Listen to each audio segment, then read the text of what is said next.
দেখাতে। সো আপনারা নিশ্চয়ই এক্সাইটেড হচ্ছেন আমার হ্যান্ডরাইটিং কেমন, আমার হ্যান্ডরাইটিং কেমন। সো লেটস সি আমার হ্যান্ডরাইটিংটা কেমন। দেখুন সবাই আমার হ্যান্ডরাইটিংটা, এই যে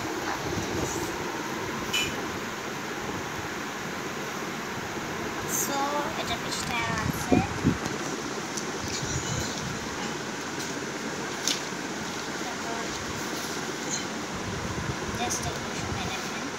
এত সুন্দর হাতের লেখা। এন্ড দেন এখন আমি আপনাদেরকে দেখাবো অঙ্ক হাতের লেখাটা। যেখানে ভেরি গুড পেয়ে গিয়েছি। ও মাই গড, So এবার আমি very আপনাদেরকে nice. দেখাবো আমার বাংলা খাতা। এই যে গাইস, জাস্ট লুক, এত সুন্দর হাতের লেখা। সো আপনারা সবাই কিন্তু লাইক, কমেন্ট